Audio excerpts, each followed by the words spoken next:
से और समाजवादी साथियों की ओर से मैं यहाँ पर सुनने के लिए आया और मुझे देख करके बहुत अच्छा लगा कि मैं जिस शहर से आता हूँ, ग्वालियर से, उसकी जो टीम है, जिस तरीके का उन्होंने वहाँ पर एक माहौल बनाया है और पूरे मध्य प्रदेश में ओबीसी महासभा इस समय बड़े संगठनों के तौर पर जानी जाती है, वही चित्र यहाँ पर मुझे दिखलाई पड़ा।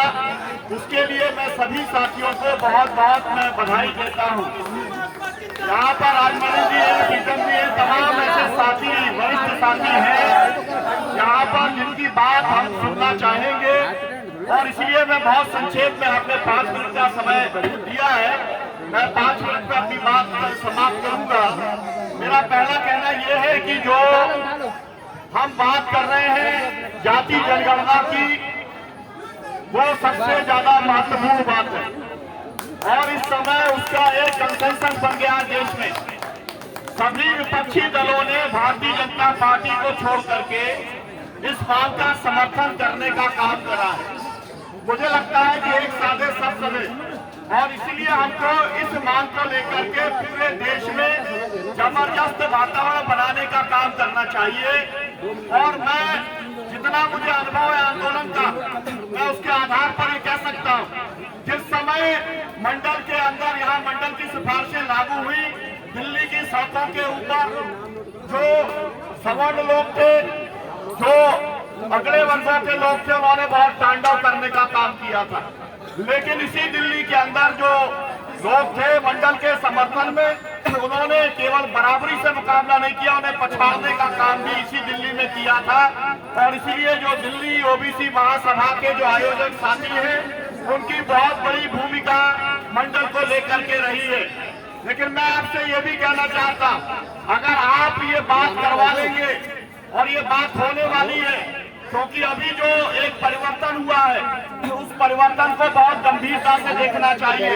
वो परिवर्तन बिहार के अंदर हुआ है और बिहार के अंदर परिवर्तन जो है वो ये बताता है कि राजनीति की भावी दिशा क्या होगी।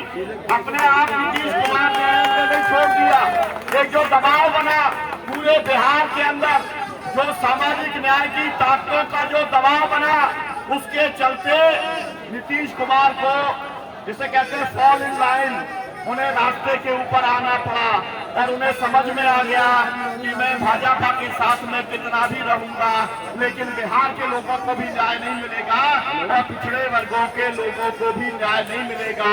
इस बात के रियलाइजेशन के बाद में एक नया समीकरण बना और मैं ये कहना चाहता हूँ, ये समीकरण के ऊपर बहुत ध्यान देने की जरूरत है, क्योंकि इस समीकरण में कांग्रेस भी है, इस समीकरण में लेफ्ट की पार्टी भी है, वामपंथी दल भी है। जैसा एक मॉडल चल रहा था महाराष्ट्र के अंदर, उसमें एनसीपी था, शिवसेना थी, कांग्रेस भी थी उसके अंदर और उसका समर्थन था लेफ्ट का। मेरा कहना यह है कि हम लोगों को एक विपक्षी एकता के साथ हम लोगों को आगे चलने का काम करना चाहिए और पूरे संपूर्ण विपक्ष के साथ में हम लोगों को इस बात का कमिटमेंट लेना चाहिए कि हम लोग खुल करके आपके साथ में खड़े होने का काम करेंगे, लेकिन खुल करके आप लोगों को एक कॉमन मिनिमम प्रोग्राम बनाना चाहिए, न्यूनतम कार्यक्रम बनाना चाहिए और उस न्यूनतम कार्यक्रम में खास बात यह होनी चाहिए कि हम अगर सत्ता में आते हैं तो हम जाति जनगणना कराने का काम हम करेंगे और जाति जनगणना का जो नतीजा आएगा उसके अनुपात में हम आरक्षण देने का काम करेंगे। जो बात मंडल कमीशन ने कही थी, उस बात को नौकरियों में और शिक्षण संस्थानों में लागू करने का काम करेंगे। साथियों, कहने के लिए बहुत सारी बातें हैं, लेकिन सभी साथियों को अपनी बात रखनी है। मैं केवल इतना कहना चाहता हूँ कि इस दिल्ली के अंदर संयुक्त किसान मोर्चे ने एक मॉडल बनाने का काम किया है और ओबीसी महासभा के जो भी साथियों को मैं जानता हूँ, उन सब साथियों ने संयुक्त किसान मोर्चे का, किसान आंदोलन का समर्थन करने का काम किया था।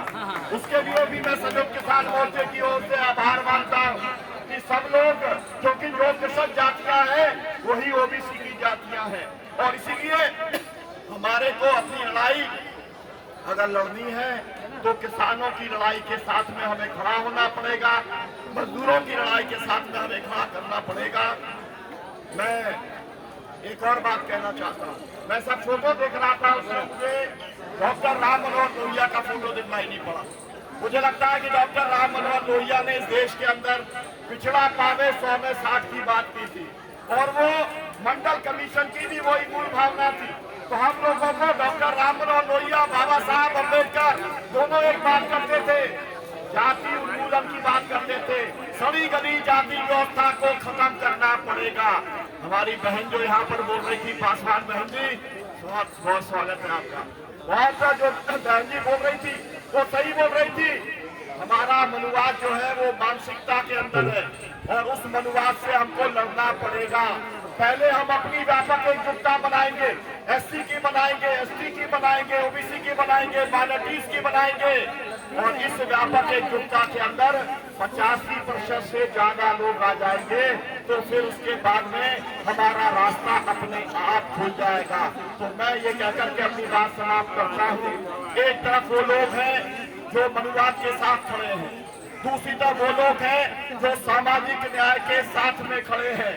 तो सभी सामाजिक न्याय में विश्वास रखने वाली ताकतों को मनुवादियों के खिलाफ में एकजुट करने का काम करना पड़ेगा, लेकिन आर्थिक एजेंडा भी हमको लेना पड़ेगा। निजी क्षेत्र में अगर आरक्षण नहीं होगा तो पूरी बात बेकार हो जाएगी। शिक्षण संस्थाओं में अगर आरक्षण नहीं होगा तो बात बेकार हो जाएगी, और इसलिए हमें इन मांगों के साथ में आगे बढ़ना चाहिए। हम लड़ेंगे, जीतेंगे। आप सब साथी मुझे जो आदेश करेंगे उस आंदोलन के अंदर मैं खड़ा रहूंगा। मुझसे साथी कह रहे थे कि बैतूल के अंदर ओबीसी महासभा अभी उस तरीके से नहीं चल रही है। मैं तो ही आपसे कहूंगा कि बैतूल के अंदर मैं आज ही जा रहा हूँ, 3 बजे मेरी ट्रेन है, और कल ही मैं साथियों से बात करूंगा।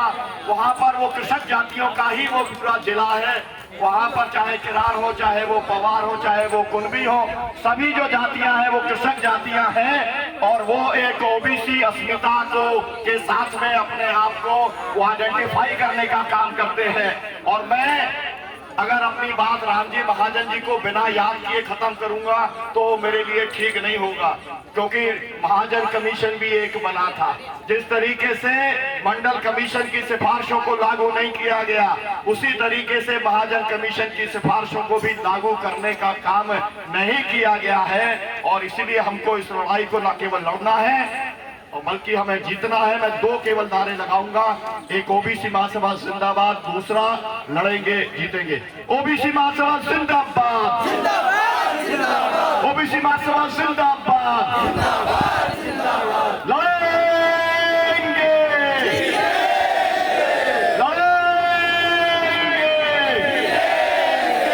हम अपना अधिकार मांगते नहीं किसी से, हम अपना अधिकार मांगते जोर जुल्म की टक्कर में, जोर जुल्म की टक्कर में। साथियों, जब आप लड़ेंगे तो मेरे जैसे 140 मुकदमे भी आपके ऊपर लग सकते हैं। मुझे केवल 52 साल की सजा है, 3 आजीवन कारावास की सजा है। मेरे ही किसानों को मारा गया है 24, और मुझको ही न्यायपालिका ने सजा की है।